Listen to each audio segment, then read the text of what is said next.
A widely accepted narrative says that young men are falling behind young women. And this is brought up when the mainstream wants to take a brief moment from denigrating men to act like they actually care about men. And that is the angle they will run with. But you should not mistake any of this for like genuine concern about the return of, male spaces or masculinity. There is an obvious war on young men happening right now, and the objective of this war is to keep men and women divided so that we don't join together to create family units, because if there's one thing that the elites hate, it is a strong family unit. And if I'm being completely honest, I don't see this problem getting better until women, myself included, take responsibility for the hand that we've had in radicalizing men. I'm going to add this disclaimer, even though I shouldn't have to. I'm obviously not saying that women are solely responsible for fixing this issue, okay? I'm not saying that. But I will say that we had a big hand in creating this problem, and it is our responsibility to partially amend it.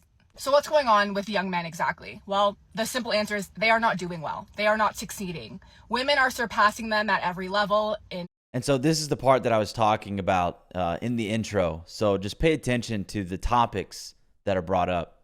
Professional careers and education, all of it. Okay, we are seeing young men struggle. They are addicted to porn. They are addicted to video games. They do not want to partake in society because they have internalized this message that society and women hate them. Now, because this is the message that they are constantly hearing from society, both online and offline, men are becoming more radical. They are looking towards figures like Andrew Tate because figures like Andrew Tate actually validate them. And we as women, we have not made this any easier for men. So the second half of her clip here is actually going to be calling out women, which is refreshing. So stay till the end here. But, the first half, I'm convinced that this narrative around the state of boys and young men is meant to be described in such a way that makes them sound lazy and incompetent. And let me ask you this. Do you think this is new? Right? Isn't this just a new way of pushing male incompetence? Like we went from sitcoms and other entertainment pieces portraying the man, the bumbling idiot of a man. And now when you look into the mainstream, it's always about, the young men, they're really sucking right now, aren't they? But hey, we would like for them to stop sucking because we kind of care about them. And, there is some truth to these things, right? Like, yes, women are more college attendees than men. But isn't that obviously going to be the outcome? What else are they going to do? Are they going to go to the trades? Are they going to become a pilot? A fireman, an entrepreneur, police officer, or like an electrician? Thanks to the versatility of man, he has a lot more options than a woman outside of college. And since basically there's no girls that are graduating high school with the intent to, find a husband and raise his children and never divorce or leave him, there's really only one other option. Get a job, right? And again, because of their capabilities and interests, it's mostly going to lead to them working in an office environment or an environment that requires basically no physicality or having to deal with like big machinery. And the number one way to get to that type of profession, it's a degree. So I'm not surprised that when it comes to school and college, there are more women involved. And I hold that position and also acknowledge how feminism has played its role, in emphasizing that women go to college. But if we look at neat numbers, which means not in education, employment, or training in the U.S., the U.S. data shows that percentage is slightly higher among women. So narratives that imply young men as a whole are falling behind young women, well, it's misleading, right? But let's expand on this.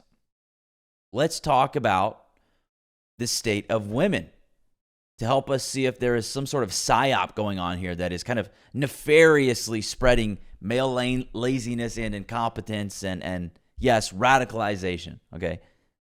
So for one, women are much more likely to be on antidepressants, right? Women, yes, they dominate college, and they also dominate the debt that comes with it.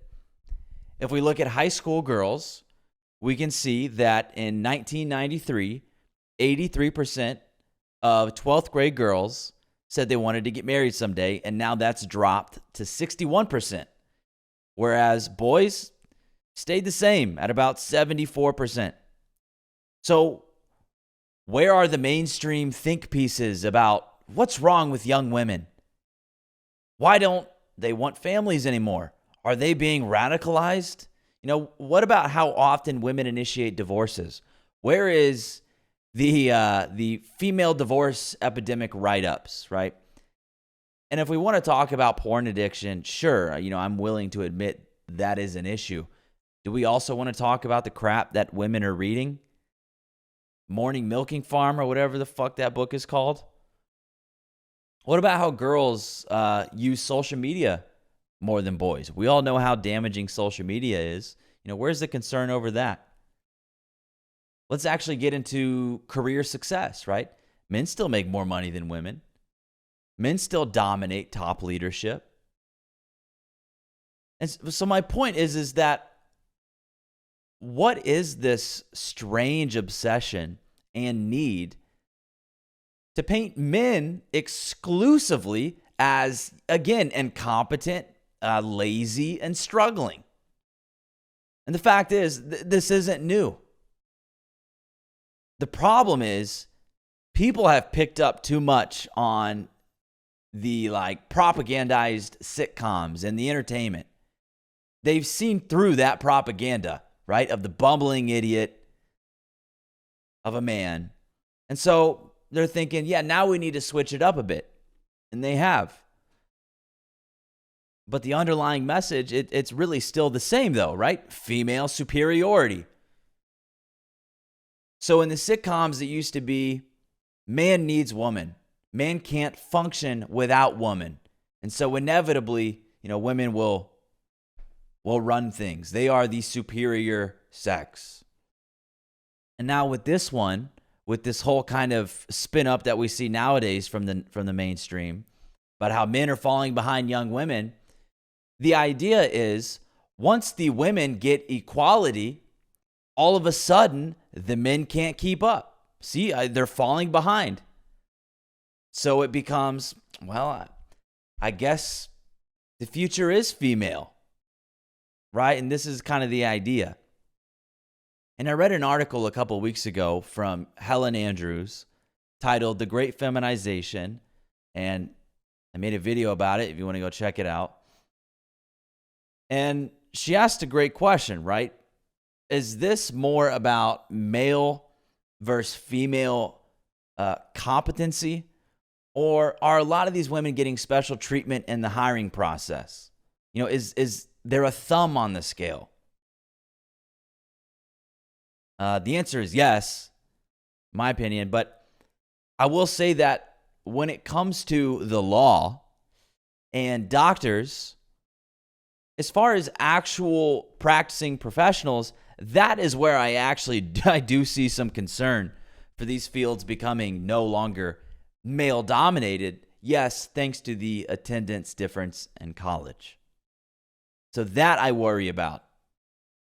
So we need to get more men in those fields. I personally, no. Can't have that becoming female dominated. And, on the topic of video games, I don't play video games, but I do like to watch movies. I love it.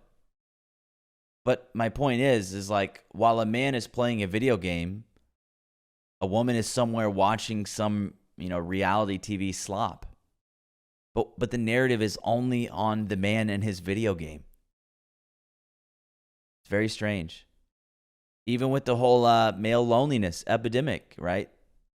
Female loneliness is up a lot as well. It's not the same as men, but that has always been the case. Men have always been more lonely than women. So this isn't new. And again, female loneliness is also on the up and up. But no mention of that. And then as far as young boys and men becoming more radical, it's not even true. Males 18 to 29 voted Kamala Harris last election. They're not even majority Republicans, let alone far-right radicals.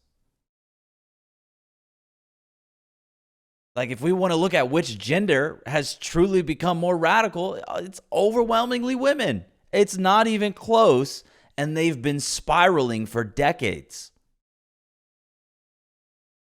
How on earth did we get to the point to where more boys in high school see themselves getting married than the girls? It's utter insanity. Where's the headline? What's going on with women? Women becoming far-right extremists, right? Somebody call up the New York Times. Men are still outperforming women where it actually matters, right? In earnings, in innovation, leadership. Oh, and by the way, they're doing it in spite of the friction, like being belittled for decades. Okay. I will give you an example of what the average experience for a man is in this current society, especially online. Men go on TikTok and what do they see? They hear women saying, if you're not tall, rich, and hot, get out of my face. They see women doxing men online just for, sending them a DM on Instagram just because they're ugly. They see women saying, men used to go to war and die and now they just take pictures. They see all of this and it just reinforces this idea that society hates them and that women hate them. I don't know about you, but I would also not want to partake in a society that makes me feel that way. I would also not want to couple up with the gender that's making me feel that way. Now look, this conversation is very nuanced. I'm not saying this is the sole reason why men are becoming radicalized, because it's not. But it is a portion of it, right? And this is something that we as women can control. So ladies, I need you to stop complaining that there are no good guys out there. Because first of all, that's not true. And also, we are not creating an environment that is going to facilitate the growth of good men. We are creating an environment that makes them want to be reclusive. Because all we're doing is shouting, you suck, we hate you, get out of our faces. And I already know that some feminists are going to attack me in the comments saying, okay, pick me, okay, pick me, okay, pick Misha. But I don't care. I don't care, okay? I think it's very important that women are talking about this, okay? Because this is a problem. This is a problem in society. Men make up half of our population, okay? We want strong men. We need strong men in society.